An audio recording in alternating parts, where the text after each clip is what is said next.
నమస్కారం. ఆలోచన అమృతానికి స్వాగతం, సుస్వాగతం. ఇటీవల తెలంగాణ రాష్ట్ర క్యాబినెట్ తీసుకున్న నిర్ణయాలు, మొన్న తీసుకున్న నిర్ణయాలు కొన్ని ఆహ్వానించదగ్గవి ఉన్నాయి. వాటి గురించి మాట్లాడుకుందాం. మొట్టమొదటిది గిగ్ వర్కర్స్కు చట్టబద్ధత, సంక్షేమానికి చట్టబద్ధత కల్పించడం, వాళ్ళ హక్కులకు భంగం కాకుండా వాళ్ళకు మంచి చట్టం చేయడం మంచిది.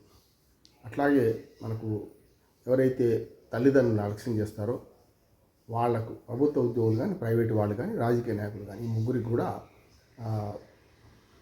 భద్రత కల్పించి వాళ్ళందరికీ కూడా రేపు పొద్దున వాళ్ళ జీతంలో 15% తల్లిదండ్రులను అలక్ష్యం చేసి వేరుగా ఉంచితే 15% జీతం నుంచి అలవెన్స్ డైరెక్ట్గా కట్ అయిపోతుంది.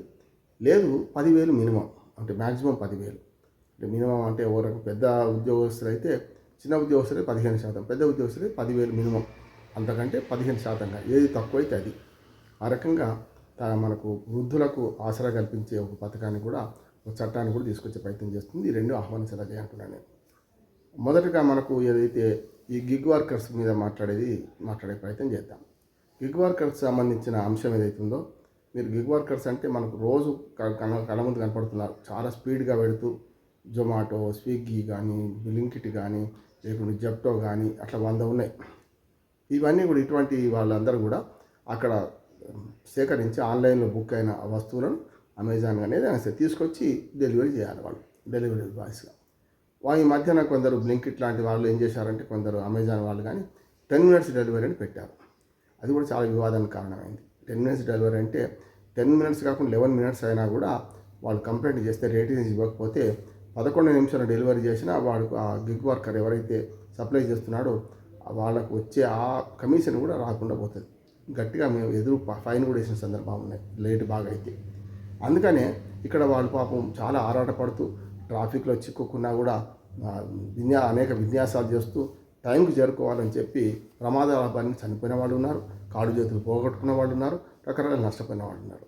ఇది ఒక పార్శ్వం. రెండో పార్శ్వం ఏంటంటే, అసలు అసంఘటిత రంగ కార్మికులు కదా, వీళ్ళకు జీతభత్యాలు ఉండవు, కానీ కమిషన్ మీద ఆధారపడే, దానికి టైమింగ్స్ ఉండవు. ఉదయం తెల్లారి గంటల 4 గంటల నుంచి అర్ధరాత్రి 1 గంట కూడా డెలివరీ చేయాల్సిందే. ఈ అర్ధరాత్రి మేము 12 గంటలకు పుట్టినరోజు జరుపుకున్నాం, నాకు 12 గంటలకు 5 నిమిషాల ముందు మీరు డెలివరీ కావాలని 11 గంటలకు పెడితే ఎవడైనా మెసేజ్ తప్పనిసరి 12 లోపల అందించాల్సి వస్తున్నది. అందకపోతే మా టైం అయిపోయింది కదా, పుట్టినరోజు ఎట్లా జరుపుకోవాలని చెప్పి వాళ్ళు కంప్లైంట్ చేస్తే ఉన్నది పోతుంది. కనుక ఇట్లా గిగ్ వర్కర్స్ చాలా అసంఘటిత రంగ కార్మికులుగా ఉన్నారు. దేశవ్యాప్తంగా దాదాపు 1 కోటి మందికి పైగా ఉన్నారంటున్నారు.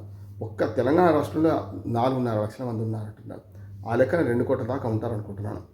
2 కోట్లు లేకపోయినా కోటి, ప్రభుత్వ లెక్కల వల్ల 1.5 వరకు ఉంటారంటున్నారు ఈ గిగ్ వర్కర్స్. ఈ రకంగా చూసుకుంటే పెద్ద ఎత్తున వీళ్లకు అన్యాయం జరుగుతుంది. సంక్షేమ పథకాలు ఏముండవు, అసలు రిజిస్టరే ఉండదు వాళ్ళ పేరు మీద. కనుక రిజిస్టర్ పెట్టాలి, అవసరమైన సంఘటితంగా రంగంగా పరిగణించాలి, దాంతోపాటు వాళ్ళకు అవసరమైన ఏర్పాట్లు చేయాలని చెప్పి రాష్ట్ర ప్రభుత్వం తలపెట్టింది. గిగ్ వర్కర్స్కు సంక్షేమానికి చట్టబద్ధత కల్పించే బిల్లును ఆహ్వానిస్తున్నాం. ఈ అసెంబ్లీ ఎన్నికలు పెడతారట, మంచిది అంటున్నాం.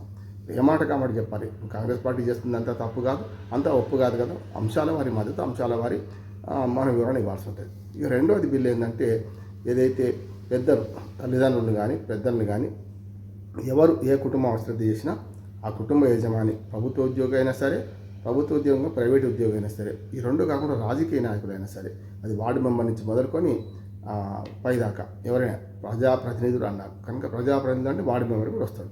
కనుక ward member, sarpanch, MPTC, ZPTC, అట్లానే మనకు ఇతర అన్ని పదవులు, municipal councillor, corporator, MLA, MP, MLC అంతా వస్తారు.